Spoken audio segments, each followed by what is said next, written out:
Eh, Assalamualaikum warahmatullahi wabarakatuh. Baiklah, kami dari kelompok 9 ingin mempresentasikan laporan tugas besar tahap 2 mata kuliah pembelajaran mesin tentang klasifikasi menggunakan KNN pada dataset salju. Perkenalkan, nama saya Rahmi Alfianur. Dan saya Clara Gracelyn Octavia. Kami dari kelas IF4210. Yang pertama, permasalahan. Diberikan dua buah dataset yaitu salju dan kendaraan. Pada dataset salju, kita akan melakukan prediksi apakah besok akan turun salju atau tidak. Sedangkan pada dataset kendaraan, kita diminta untuk mencari tahu apakah pembeli tertarik untuk membeli kendaraan baru tersebut atau tidak. Kemudian dari dataset tersebut digunakan, kita menggunakan implementasi klasifikasi KNN untuk mencari tahu tentang datasetnya. Dataset yang kami gunakan yaitu dataset salju, di mana dataset salju tersebut untuk mencari tahu apakah besok akan turun salju atau tidak. Strategi permasalahan. Strategi yang digunakan untuk implementasi penyelesaian masalah algoritma Knaers-Neighbor atau KNN adalah menggunakan bahasa pemrograman Python pada platform Google Colab berdasarkan dataset yang diberikan pada file salju trend CSV dan salju test CSV. Selanjutnya, eksplorasi data dan persiapan data. Dengan menggunakan dataset salju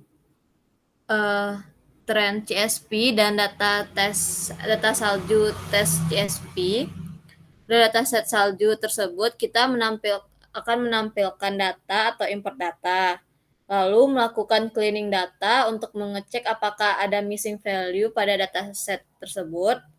Yang terakhir, menampilkan visualisasi dengan korelasi untuk menampilkan dua parameter terbaik. Yang pertama itu import data. Pada import data, kami menggunakan Pandas Data Frame untuk memuat data-data dan menjelajahi data-datanya. Setelah mengimport data, kami memuat data frame dengan nama variabel def1 untuk dataset salju trend CSV dan df2 untuk dataset salju test CSV. Setelah memuat data frame dengan nama variabel tersebut, kami melakukan print dataset dengan dataset kolom dan value. Setelah di print, kami melakukan drop pada dataset 1 yaitu pada range 501 hingga 108.595 dan DF2-nya yaitu drop pada range 501 hingga 17.682. Setelah drop dataset pada range tersebut, kami melakukan drop pada dataset 1 def1 pada parameter ID. Setelah melakukan drop, kami melakukan shape untuk melihat sisa data. Pada df1 sisanya yaitu 1001, sedangkan pada df2 yaitu 1001. Selanjutnya itu cleaning data. Baik, untuk cleaning data ini, sebelumnya kami mereplace isi value dari parameter bersalju besok. Nah, parameter bersalju besok ini kami ubah value-nya untuk menyamakan dengan df2. Yes dan no ini kami ubah menjadi ya dan tidak. Nah, pada cleaning df1 ini, yang pertama kami melakukan yang kami lakukan itu mengecek apakah data ini terdapat missing value atau tidak. Nah, ternyata terdapat banyak parameter yang memiliki missing value. Nah, selanjutnya untuk menghilangkan missing value-nya, kami menggunakan cara metode Vilna. Nah, Vilna ini kami mereplace datanya dan mengisinya, dan selanjutnya itu kami mengecek kembali. Nah, kami mengecek kembali data ini. Setelah dicek, ternyata masih terdapat beberapa parameter yang memiliki missing value. Nah, setelah itu kami melakukan lagi metode Vilna dengan cara yang berbeda. Nah, setelah dilakukan metode Vilna, kami mengecek lagi. Nah, sudah tidak terdapat lagi missing value pada setiap parameter. Nah, sama dengan cleaning DF2, kami juga melakukan dengan mengecek parameter-parameter tersebut, dan ternyata juga terdapat beberapa parameter yang memiliki missing value. Nah, kami melakukan hal yang sama dengan menggunakan metode Vilna. Masih terdapat satu parameter yang memiliki missing value. Nah, setelah itu kami melakukan hal yang sama seperti pada DF1 dan mengecek kembali, dan sudah tidak terdapat lagi parameter yang memiliki missing value. Selanjutnya, kami melakukan visualisasi korelasi dari dataset DF1 dan DF2.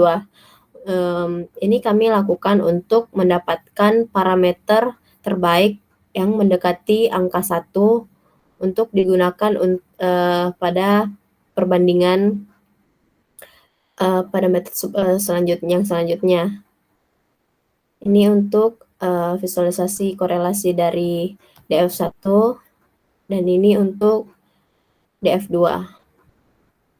Nah, selanjutnya pada implementing K-neighbors method ini, yang pertama kami mengassign parameter dan label dari data training. Nah, data training ini data DF1.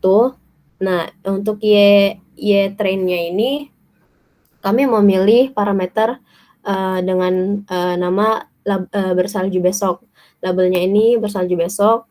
Untuk X-train ini kami mendrop beberapa kolom yang tidak dibutuhkan.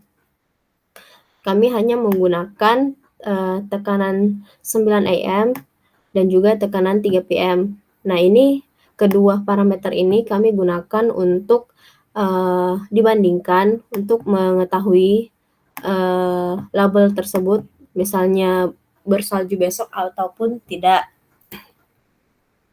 Selanjutnya, kami melakukan hal yang sama untuk di DF2 atau data test. Nah, kami juga menggunakan perbandingan pada parameter tekanan 9 AM dan juga tekanan 3 PM dengan label yang sama, yaitu bersalju besok. Nah, selanjutnya kami membangun model KNN. Di sini kami membangunnya dengan menginstantiate K-neighbors classifier ke variabel KNN. Nah, dengan mengassign neighbors-nya itu 1.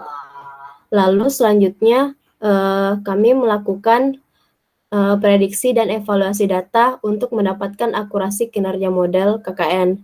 Nah, di sini kami melakukannya dengan memprediksi dengan kumpulan data yang sebelumnya kami assign dan dibagi, lalu dibandingkan prediksinya dan untuk mendapatkan ukuran kinerja dari modelnya. Nah, hasilnya itu kami mendapatkan akurasi dengan tingkat akurasinya itu 67%. Nah, untuk melihat apakah akurasinya ini dapat meningkat, kami mencoba menggunakan elbow method. Nah, di sini elbow method ini kami gunakan untuk mendapatkan nilai optimal dari K-nya dengan range-nya itu dari 1 sampai 40. Nah, setelah itu kami melakukan visualisasi dari error rate-nya. Nah, ini hasilnya Dari grafik ini ditunjukkan bahwa grafiknya ini bergelombang dan semakin menurun. Nah, ini artinya bahwa errornya itu semakin turun itu berarti kesalahannya semakin rendah. Nah, setelah kami melakukannya dan memilih K dengan 12 ini, kami melakukan mencoba akurasi kembali dan hasilnya ternyata hasilnya meningkat dengan tingkatan berubah menjadi 76%. Mungkin ini hasil dari kelompok kami.